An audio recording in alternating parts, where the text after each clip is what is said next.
The subject for discussion this morning would be the flood. Sorry. Yes, we have two cases, flood and fraud, ravaging every part of the country. But more important is the flood that seemed to have submerged a better part of this country in the last couple of weeks. And we would be looking at that and all issues surrounding it. The condition of those impacted by the flood in several states is intensifying, even as the federal government confirmed yesterday that at least 500 persons had died in the last few weeks due to the devastating impact of the natural disaster.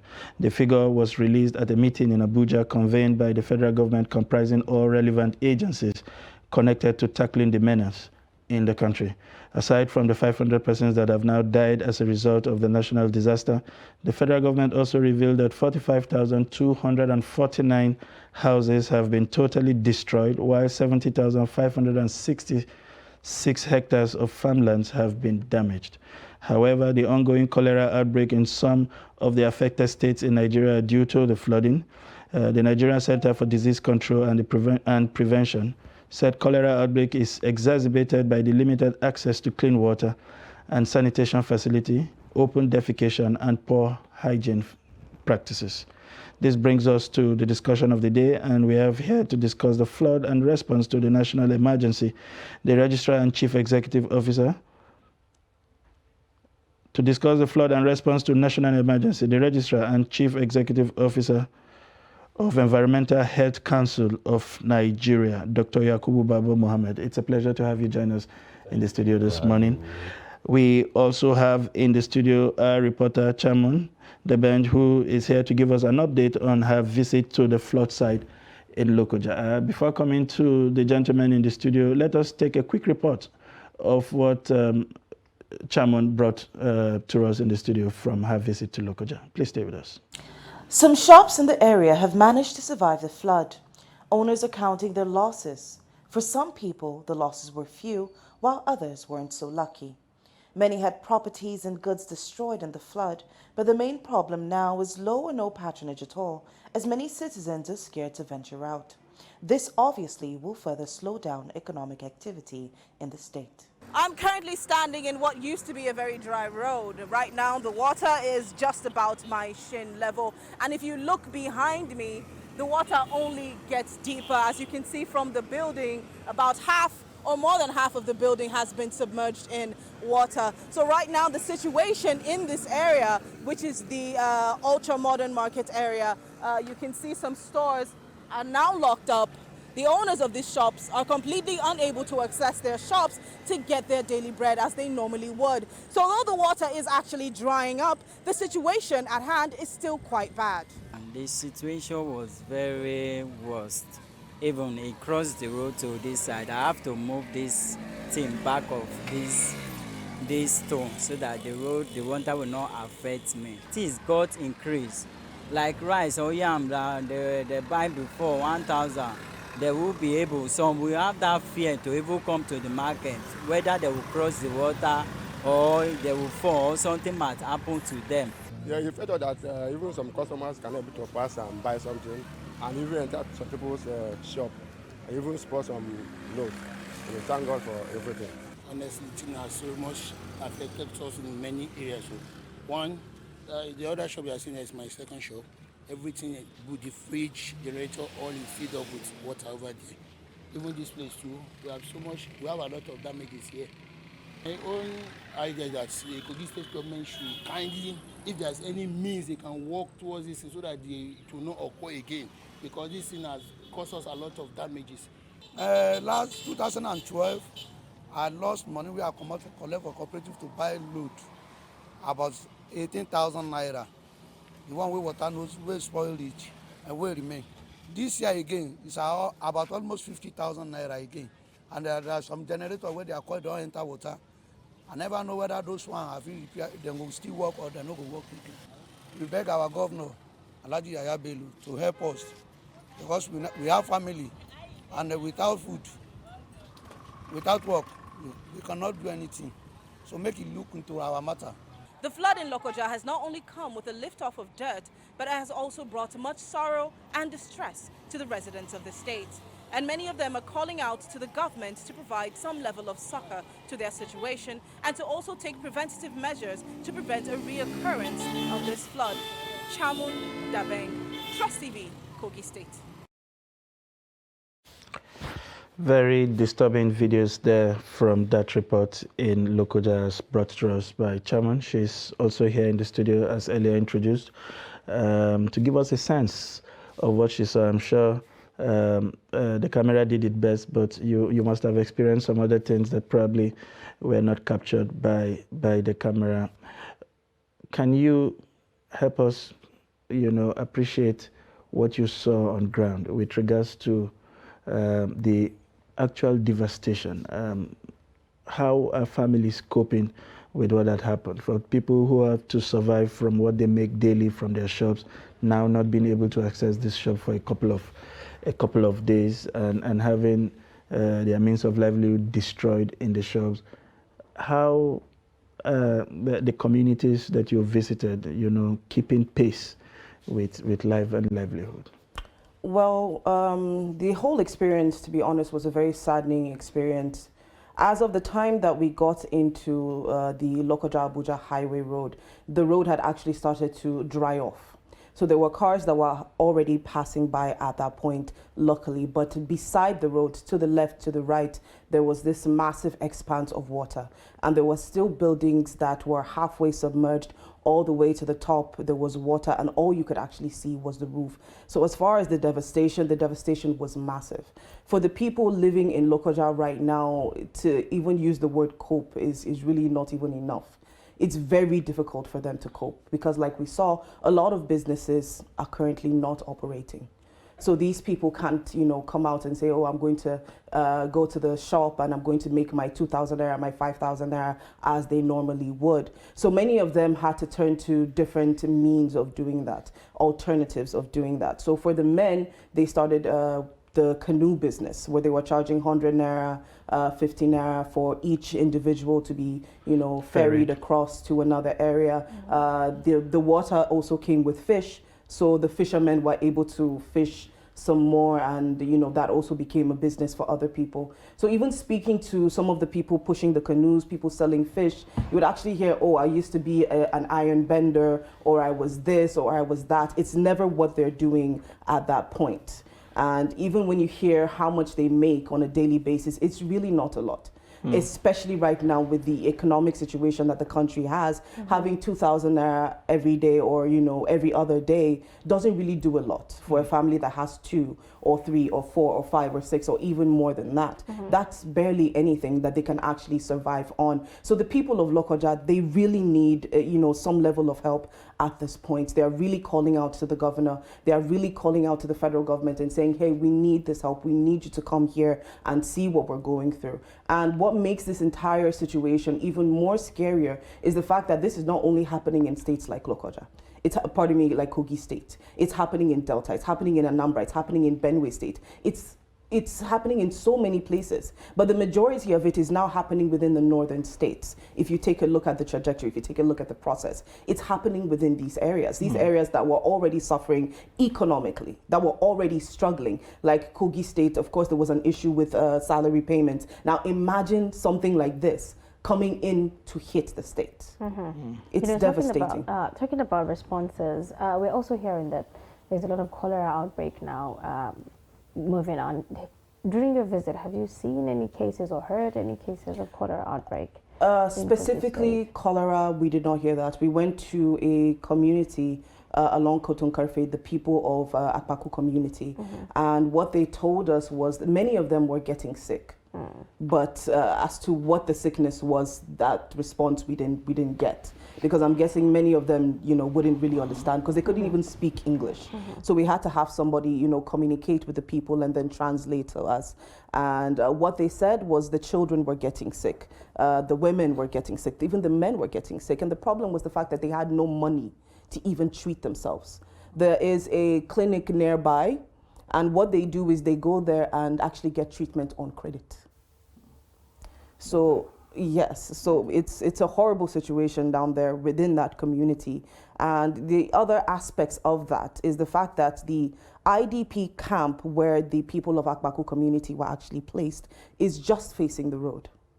So there's already the issue of, Oh, you that's know, not safe. exactly, it's not safe. So what they have to do now, because where they were kept was a school, is a school. So there are 30 to 40 people that are staying in one classroom, just one, and there are over 300 households out there. So what they've done now is they've placed the women and children in the classrooms, and the men now sleep outside, and then they take turns to guard the community. Interesting update, Dr. Yakubu. We appear to be in the same, going around the same circle. We were here before in 2012 with even more devastation. And a lot of things were said. Professionals like you put out comments on what we could do to avert this level of disaster. I mean, not stopping the disaster outrightly, but to curtail this level of impact. And we had all kinds of rhetorics on the air. People said different things. The media made its own effort to provide enlightenment. But we are here again, and we appear to be starting from ground zero. What do you make of everything that has happened with regards to how this flood has impacted our community? Well, thank you very much for giving me the opportunity to come and share my perspective from the environmental health view.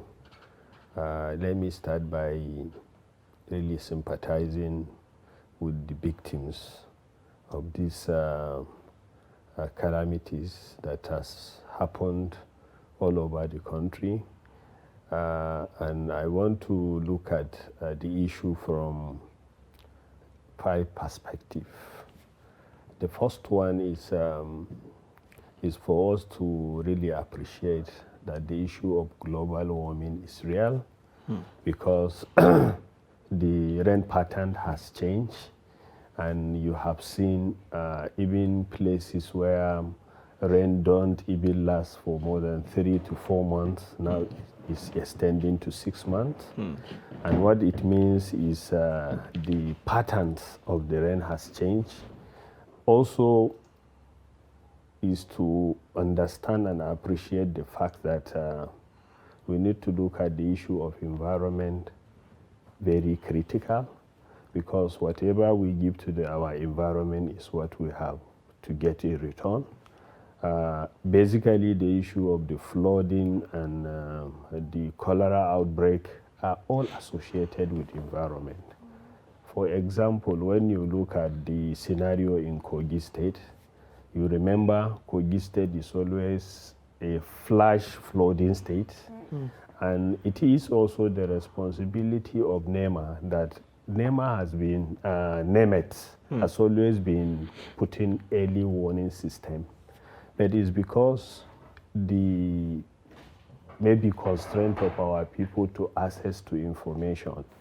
Because when rainy season is approaching, NEMET used to give an update so that the level of preparedness by the State Emergency Management Agency should be activated. It's unfortunate that most of what is happening today, or our way we react to issues in Nigeria is always reactionary.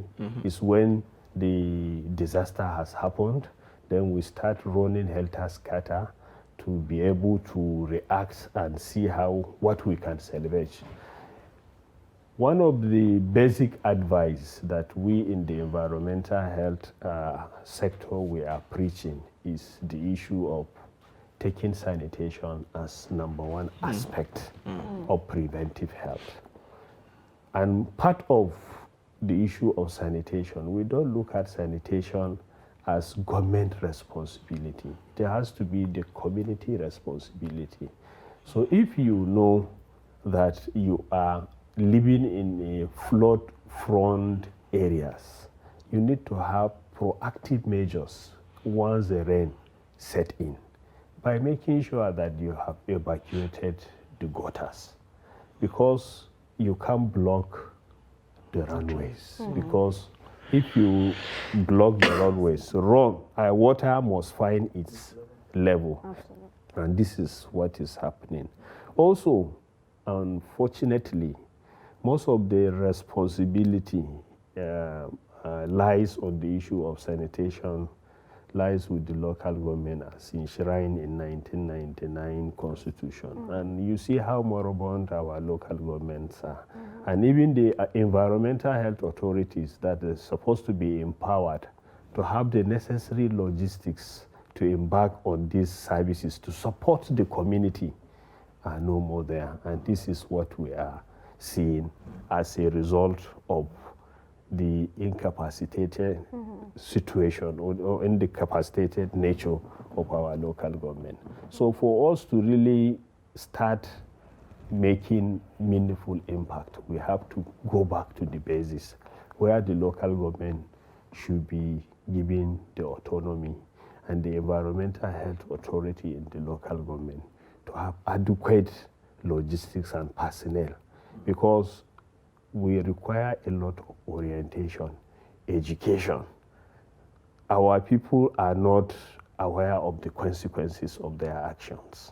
And when it happens, they are the direct people that are affected with this. So critically also, anytime a red set in, there are so many diseases associated coming up with the rain. And one of the basic one is the cholera that has become a current decimal in Nigeria. And the reasons are numerous.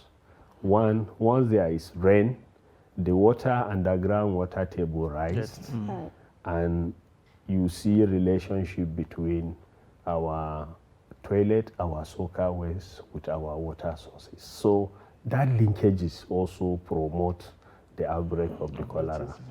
More importantly, again, our habit of open defecation, where you see once the rains come, it washes away the fecal matter into our body of water. This body of water is used by the community living within the river band.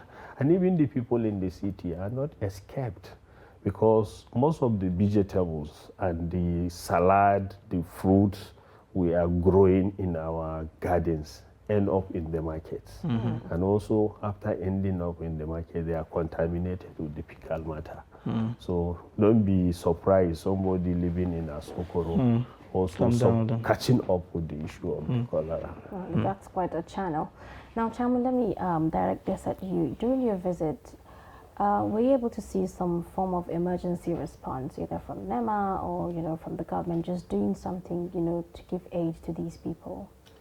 Well, when we went to Ganaja village, there was a group, basically Waterways Transportation. They were the ones that were there trying to make sure that the people were crossing from one point to another safely. So the first thing we noticed was that a lot of the passengers in canoes weren't actually wearing life jackets, but then there were actually life jackets.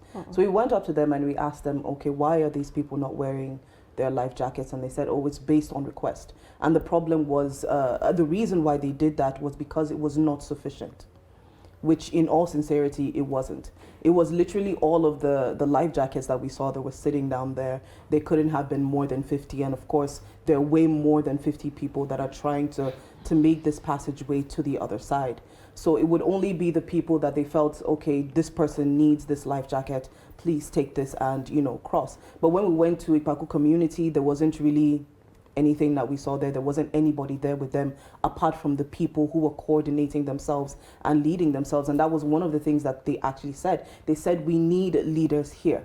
We are leading ourselves.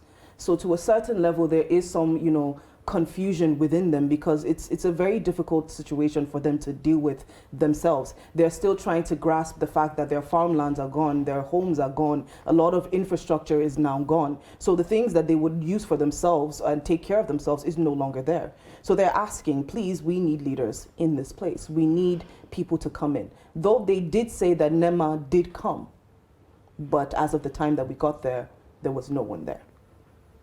Interesting. Humanitarian conditions there.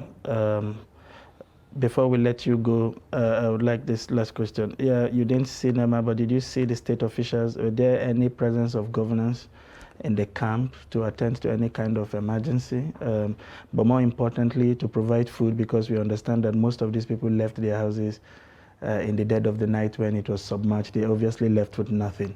How are they coping, especially for the children in the camp? Well, as far as seeing any, government officials, we did not really see any of that. Like I said, the people complained and said that they needed people to lead them. They needed people to give them instructions and tell them how to treat this or how to handle that. They didn't have that. So they were just trying to figure things out for themselves as they go along. They also said that, yes, there were a few NGOs that came in and brought food and brought in some supplies. But in a place like, around Koton Karfe, where the IDP camp is, there are over 300 households there. Over 300. How much food do you give them that would actually be sufficient enough? They were there for 3 weeks. That was the number of time that they had given us. 3 weeks. So there isn't a lot.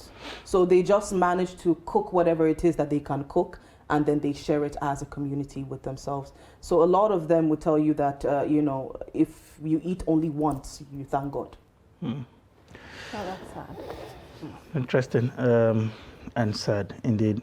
That's the much we will take from Chairman, as she had other pressing engagement. We will now take a short break. When we return, Dr. Yakubu will give us more perspective. Please stay with us.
All right, welcome back. If you are just joining us, you're still watching Daybreak on Trust Television, and we are still discussing flood disaster in Nigeria, and we still have in the studio the Registrar and Chief Executive Officer of Environmental Health Council of Nigeria, Dr. Yakubu Baba Mohammed, giving us perspectives on this issue this morning. Dr. Yakubu, you listened to quite a number of the things that Chairman said. And in your opening remarks, you alluded to the fact that a lot of this environmental responsibility are saddled with agencies that are at the local government level, and rightly so. But in our own case, they have become redundant, practically non-existent, owing to the decay around that level. Now that we have a situation upon us, but at least there is a state government. Do you think, not just in Lokoja, we've seen these cases in Taraba, we've seen it in Kano, in Jigawa, in Benue, now we are seeing cases in Delta, in Rivers, in Bayelsa and all. Do you think even as a state government we have behaved responsibly enough? Is this the best that we can offer? Like you said, NIMET at least has given this warning repeatedly before we got to this point. It doesn't appear like anybody took that warning seriously. We're just waiting for these incidents to come upon us and go whenever it goes, and people can find their way however they do. What is responsible for this lackluster response from our leaders? Well, let me say without missing word that what we are seeing today is also showing lack of concerted coordination between the State Emergency Management Agency and NEMA, and also give a lot of the blame on how we manage the government system, because ideally, you know, when you look at housing approval, for example, it is also having public health requirement, because the siting and also the infrastructure that is supposed to be in the layout also has some public health implications. You see now places where actually are not supposed to be built by the community. The urban development, the State Urban Development Board gives approval for people to build there. And this is what is also becoming a big factor in the destruction, because they know fully that those areas are not areas that are supposed to also be approved for any building. The second factor is we need to, as a nation, come up with what we call the public health emergency response system. Not only coming up with the public health emergency response system, but we need to come up with the guideline.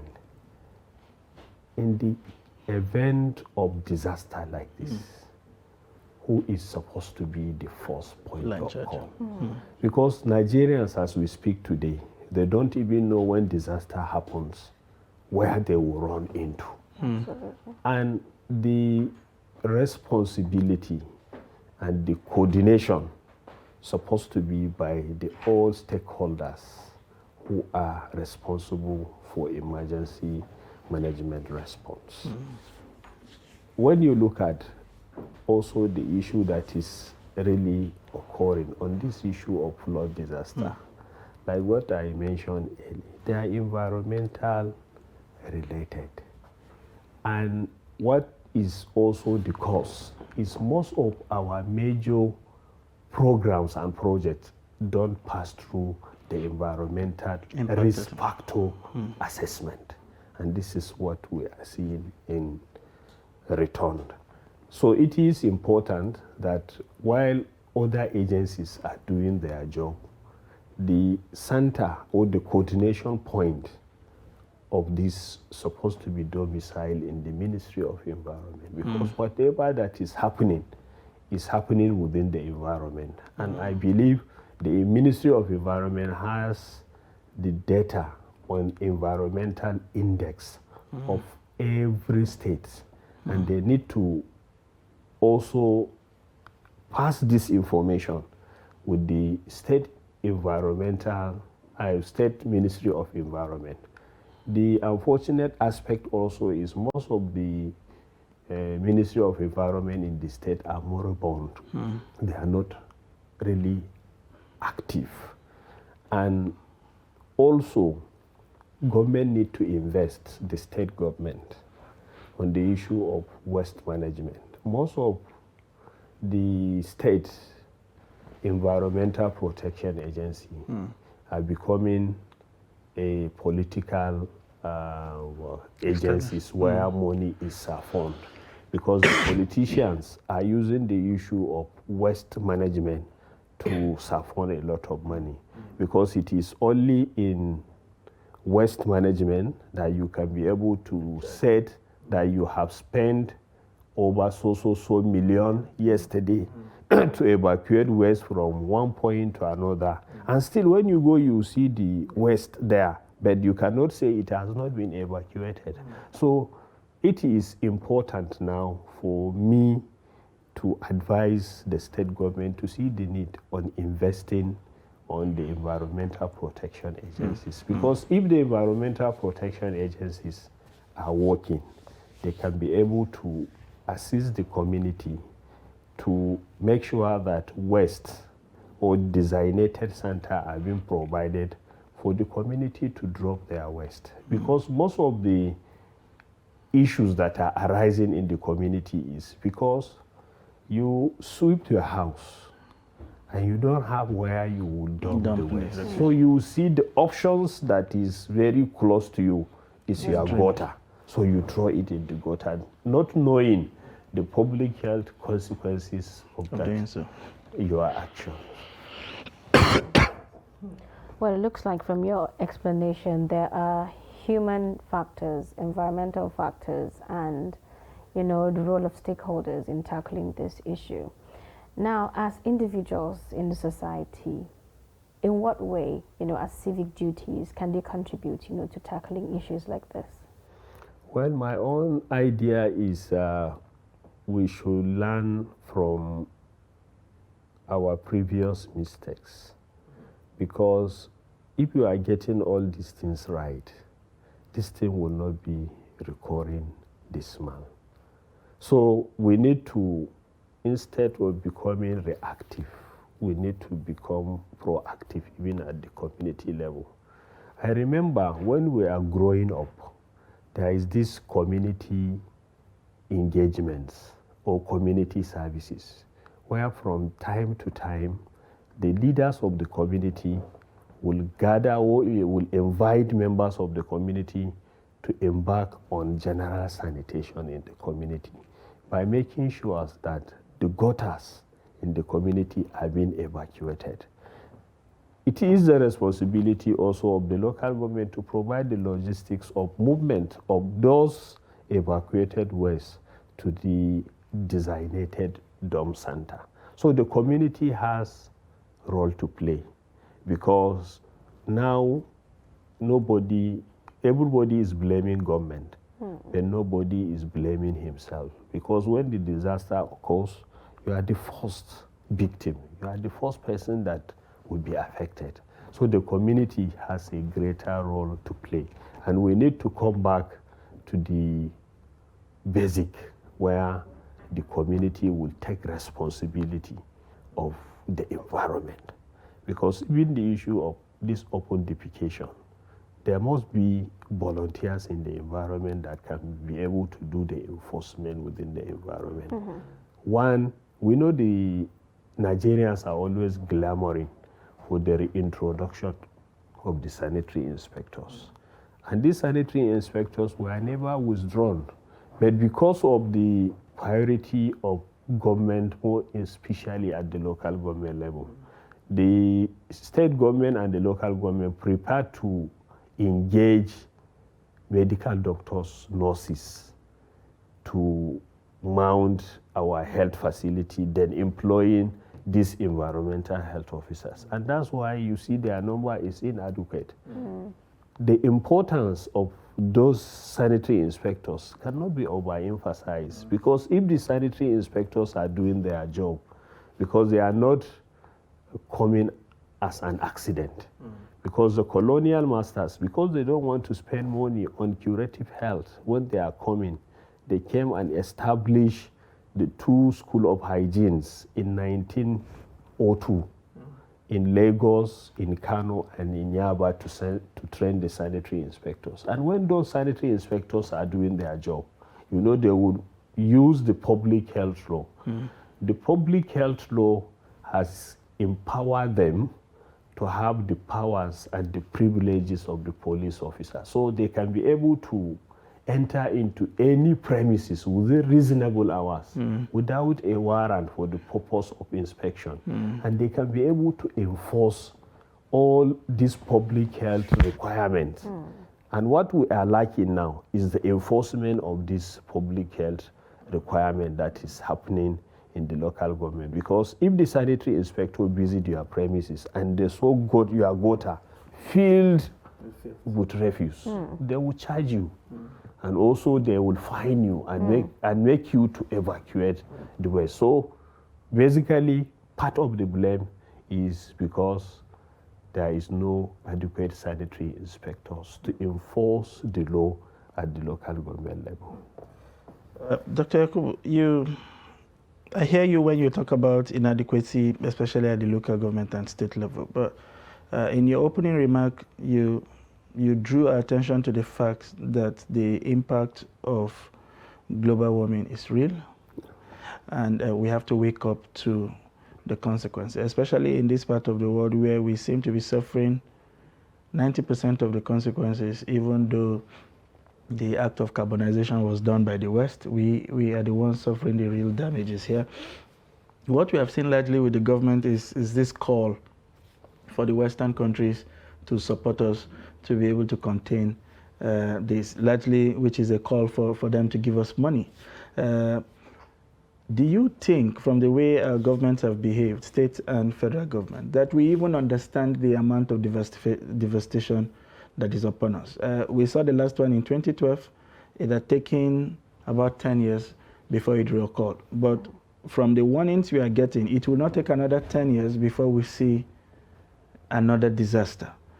Do you think we fully understand the impact of this global warming, or that this is happening at a time when we are going into election? It appears like our leaders are more focused on how they return themselves to office rather than address the challenges.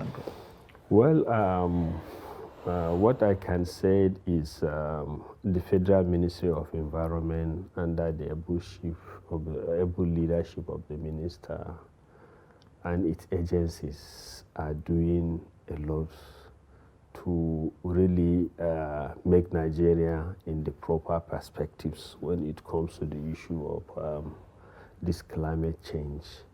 Because when you look at the series of activities that has happened in the ministry, you see the commitment of government and even commitment of the president.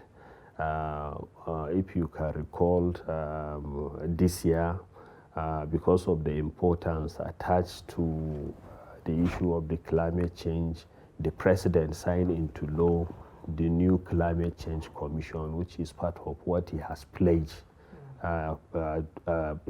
during the Paris Agreement, and also last year when he is delivering his speech in the United Nations General Assembly. You can also recall that Nigeria is part of the beneficiaries of the Sahel project that is happening on the National Great Green Wall, which I believe is making tremendous positive impact on reducing the level of frustration and the frustration that is taking place from the Sahel. And also, when you look at, the ministry has issued the green bond policy and also come up with a lot of mitigation measures when it comes to the issue of the climate change.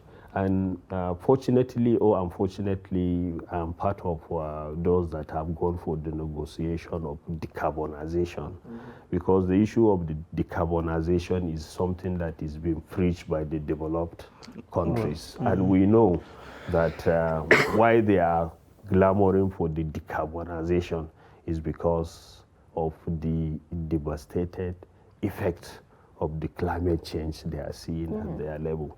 And I want to also touch on the issue of what you have mentioned on saying Nigeria is waiting for donor agencies to bring funds for climate change. I think what we have agreed in United Nations General Assembly is we need to look at the local contents and see local adaptation procedures, because nobody is coming to salvage the Nigerian situation by Nigerian ourselves. And I believe also the developed countries, they have seen the reality, and they have known that the position of part of what we have negotiated is on the issue of decarbonization.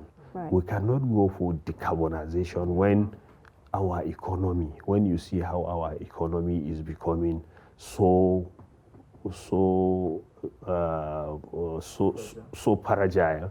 So the issue of pushing for decarbonization has to take some time for Africa, because we were in Senegal, and I know you know COP27 is coming up in Egypt, and I believe also part of what we have agreed in Senegal is the whole African countries are going with one voice on the issue of decarbonization. And more importantly, our concern is we need to strengthen the enforcement arm in the Ministry of Environment. And I think that is the concern of the minister. And he is charging all the director generals who are responsible for enforcement to really step up and see and make sure that we have strengthened the enforcement arm. Because one, the issue of logging is part of the problem that is also causing the issue of flooding as well. And it is also very critical for us to understand the need, even at the community level, to start planting water-resistant plants.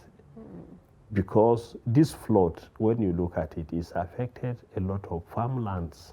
And it means also there is going to be a food crisis if care is not taken. So it has, the effect is cross-cutting. It's something that you cannot even sit down and say you will analyze and estimate. It is beyond our estimation. But with the necessary coordination and integration between the three tiers of government, I believe we can be able to put a sustainable way to reduce drastically the reoccurrence of this plot. If we are ready to work together, I believe it's something that can be done. Absolutely. This has been a very interesting conversation, and quite a number of insights and mitigation measures have been suggested here by our analyst, our guest analyst this morning, Dr. Yakubu from the Environmental Watch Council. And it's been a pleasure talking to you today. We hope that this will be a recurring debate, and when we call on you again, we hope you'll find the time to come to the studio and share with us more insight and perspective, especially as we build towards COP27 in Egypt.